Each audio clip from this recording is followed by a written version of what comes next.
요한복음의 세 번째 기적 사건입니다. 베데스다라는 예루살렘의 베데스다라는 목가에 행각 5이 있는데 그곳에는 많은 사람들이 몰려 있었어요. 그런데 그 사람들은 다 병자들입니다. 어디가 아프고 또 치유가 원하고 또 회복이 필요한 사람들이 그곳에 모여 있었어요. 그곳에는 하나의 이야기가 내려오는데 그것은 가끔씩 그 목가에 천사가 내려오는데 천사가 내려와서 닿을 때에 물이 움직인다라고 해요.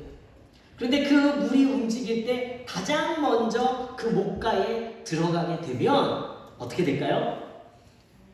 병이 낫는다라는 거예요.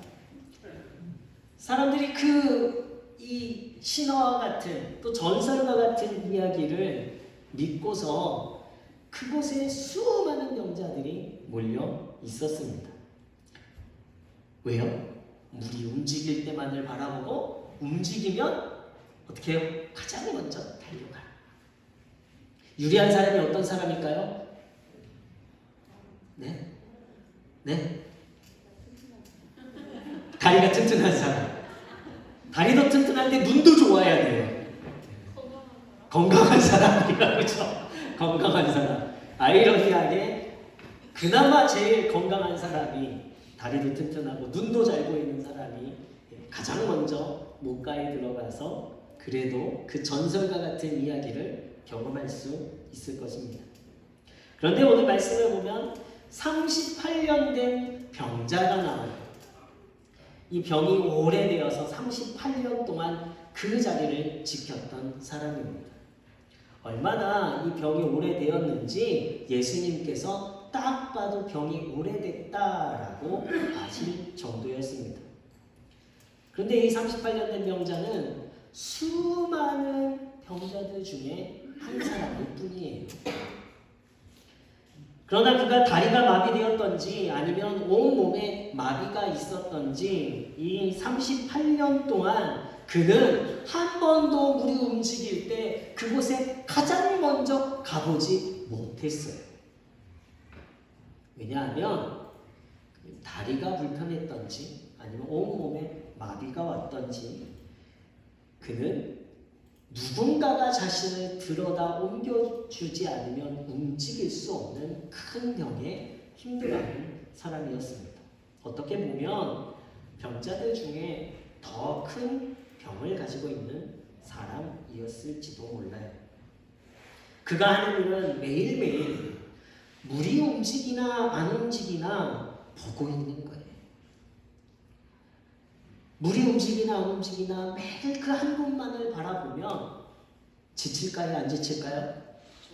지치겠죠. 그러나 그가 해야 될 일은 그 물이 움직이는지 안 움직이는지 보고 가장 먼저 그곳에 달려가서 그 물이 움직일 때에 가장 먼저 그 물을 닿는 것이 이 사람의 희망입니다.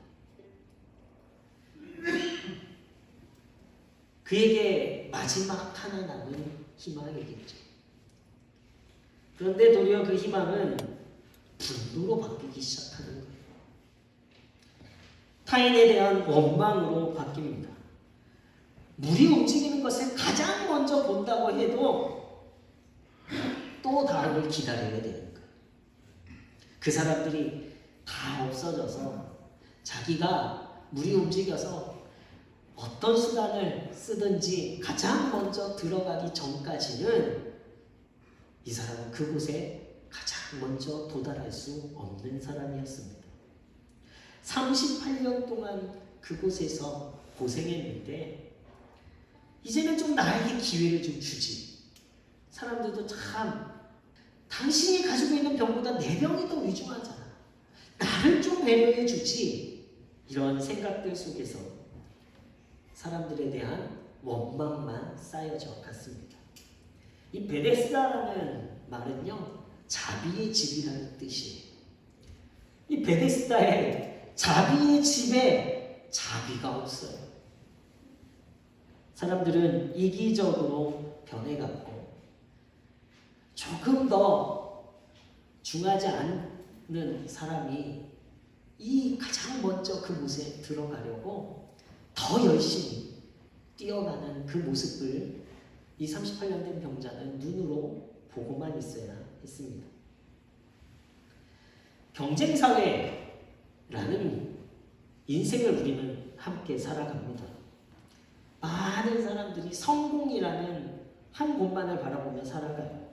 우리 이웃들 중에도 보면 교회 잘 다니시다가도 안 다니시는 분들이 계시는데 왜 교회 안 나와요? 그러면 바빠서 못 나가요 라고 말씀하시는 분들이 있으실 거예요. 먹고 살기 위해서 못 나가요. 일해야죠 라고 말씀하시는 분들이 있습니다.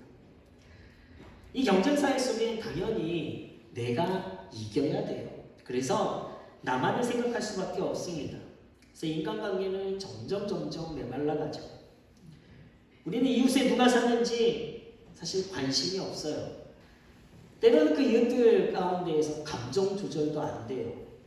자기가 아닌 다른 것이 있다면, 자기가 원하는 것이 아닌 다른 것에서 자기가 손해를 본다면 그것에 대해서 너무나 분노하는 것이 오늘의 상황들이에요. 그러나 우리가 현실을 살아가다 보면요, 성공이 또 부요함이 유명함이 우리 손에 잡히지 않는다, 잡는 것이 어렵다라는 것을 우리는 잘 알고 있습니다. 도리어 좌절과 낙심과 희망 없는 삶이 우리 손에 더 많이 잡혀요. 너무 작은 확률에 우리는 일확천금의 모든 것을 걸고 있기 때문이죠. 소망 없는 것을 바라보며 살아가는 모습이요, 우리에게 있다라는 거예요. 우리 자신만을 바라보니까 때로는 다른 사람에 대한 자비와 배려와 이해도 없이 인내는 당연히 있지도 않아요. 그의 아픔이 38년이 되어감에도 불구하고 우리 주변의 육체적인 영적인 아픔을 가진 사람들에 대해 우리는요 무감각하게 살아가요. 왜요? 내가 바라보는 헛된 것을 붙잡고 살아가느라 우리 다른 주변의 진리를 바라보지 못합니다. 우리 교회는 하나님의 사랑이 있는 교회인 줄로 믿습니다. 하나님의 자비가 있는 교회인 줄로 믿습니다. 사랑도 없고 자비도 없으면 안 되는 거예요. 우리 교회는 베데스다, 목가, 많은 사람들이 아픔과 때로는 세상 가운데 지쳐있는 이 모습에 위로를 얻고자 교회에 와요. 그리고 이곳에서 우리는 세상의 헛된 것을 이야기하는 것이 아니라 우리는 이곳에서 진리, 영원한 것, 바로 예수 그리스도를 말하죠. 오늘 예수님께서요 38년 된 병자에게 말씀하셨습니다. 내가 낫고자 하느냐? 라고 말씀하셔요. 그런데 그 말씀하시는 순간 이 38년 된 병자가 했던 행동이 있어요. 그것은 무엇일까요? 여러분 한번 상상해 보세요. 38년 된 병자가 예수님이 내가 낫고자 하느냐? 라고 했을 때 이 병자가 한 행동은 무엇입니까? 네? 나를 도와줄 사람이 없다. 나를 도와줄 사람이 없습니다. 네. 그렇죠. 말했죠.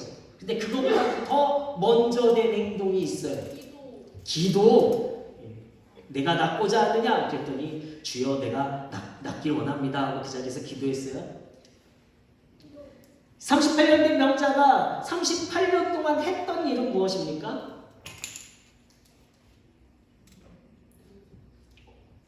지금 다 어디 가 계세요? 태풍제 끝났는데 38년 된 병자가 그곳에서 했던 일이 뭐예요?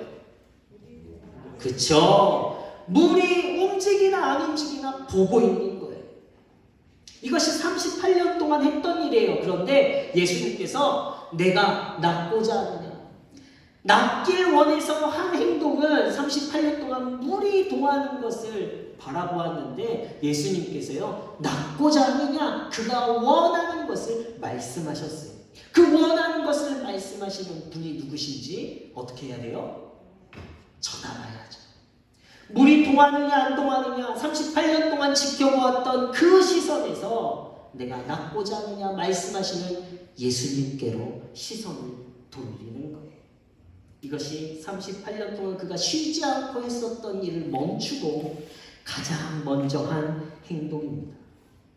38년을 붙잡고 있었지만 그럼에도 변화가 없고 좌절만을 경험하게 했던 그 일에서 힘들게 하고 헛된 것이었던 것에서 그는 처음으로 고개를 돌려서 다른 것을 보게 된 거예요. 그 다른 것이 무엇입니까? 진리이신, 영원하신, 살아계신, 구원하신 예수님을 보게 된 것입니다. 예수님의 말씀에 그의 시선이 변화되었습니다. 헛된 것을 바라보는 것이 아니라 진정한 구원자, 눈에 보이는 살아있는 진리를 보게 되는 거예요. 변화의 시작은 무엇이냐면 우리가 보았던 것, 우리가 매달렸던 것, 우리가 기대했던 세상적인 헛된 것에서 우리의 시선을 돌릴 때의 변화가 시작되어집니다. 길이요 진리요 생명이신 예수님을 바라볼 때 우리의 삶에 변화가 있는 거예요. 시편 121편 1절 2절 말씀 우리가 너무나 잘 알고 있는 말씀입니다. 우리 다 같이 읽어볼까요? 시작. 내가 산을 향하여 눈을 들리라. 나의 도움이 어디서 올까? 나의 도움은 천지를 지으신 여호와에게서로다. 아멘. 힘들고 어려운 기쁘고 감사한 순간에 시편 기자가 고백한 것이 아니라 힘들고 어려운 순간에 세상에 헛된 것을 바라보는 것이 아니라 내가 이 땅에서 눈을 들어서 무엇을 바라봅니까? 산을 바라봅니다. 그 산을 바라보았더니 나를 도우신 하나님을 생각하게 되는 거예요. 눈을 들었더니 나의 도움이 천지를 지으신 이 자연 만물을 지으신 하나님의 살아계심을 찬양할 수밖에 없게 한 것입니다. 하나님을 바라볼 때 소망이 있고 하나님을 바라볼 때 변화가 있는 거예요. 예수님이 낫고자 하느냐 물으셨더니 이 38년 된 병자가 어떻게 말하죠?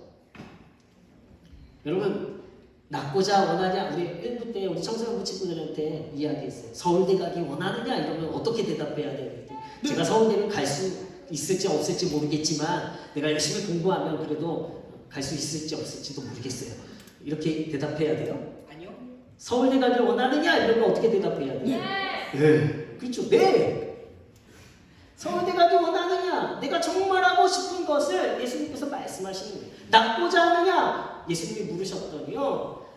이 38년 된 병자, 네, 내가 낫기 원합니다. 이것이 모범 답안인데 전혀 다른 대답을 해요. 뭐라고 이야기합니까? 원망의 말을 합니다. 내가 물이 움직일 때 그곳에 가장 먼저 들어가야 되는데 나를 들고 그곳에 옮겨줄 사람이 없습니다. 이렇게 이야기해요. 원망의 말이에요. 자신의 책임이 아니라 누구 책임이에요? 배려도 없고 이해도 없고 자신을 돌아보지도 않는 다른 사람들에 대한 원망의 말을 가지고 하는 거예요. 세상에 한 곳만 바라보는 인생의 답은요, 결국 좌절과 낙심과 원망과 분노만 남겨지는 거예요. 부정적인 생각으로 낙심하고 원망으로 가득 찬 38년 된 인생을 살아갈 수밖에 없는 거예요.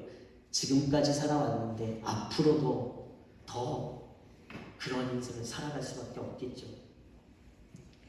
이 부정적인 생각으로 낙심하고 원망으로 가득 찬 38년 된 병자를 향해 예수님은 또 말씀하십니다. 뭐라고 말씀하십니까? 부정적인 생각은 버려야 돼. 내 눈을 바라봐. 이렇게 말씀하셨어요. 뭐라고 말씀하십니까? 네. 일어나 내 자리를 들고 걸어가라 말씀하시는 거예요. 38년 된 병자가 정말 하고 싶었던 일, 누군가 자신을 물에 넣어주는 것보다 더 완벽한 일을 예수님께서 말씀해 주신 거예요. 이것이 복음입니다. 이것이 기쁜 소식이에요. 너 자리를 들고 걸어가라. 내가 넣어줄 게가 아니라 너 자리를 들고 걸어가라. 근본적인 문제 해결을 예수님께서 말씀하시는 거예요. 말씀으로 살아 역사하시는 예수님이 말씀하셨더니 그대로 이루어졌습니다. 곧 나아서 자리를 들고 걸어가게 된 거예요. 우리가 아는 전도는 헛된 일이 아닙니다. 우리의 전도는 복음을 말하는 거예요. 우리의 전도 대상자들이 헛된 것을 바라보기를 멈추고 진정한 소망을 향해 눈을 돌리게 하는 것이 전도입니다. 여러분들은 이 거룩한 사명을 감당하는 우리 문혜의 성도님들이 되신 줄로 믿습니다.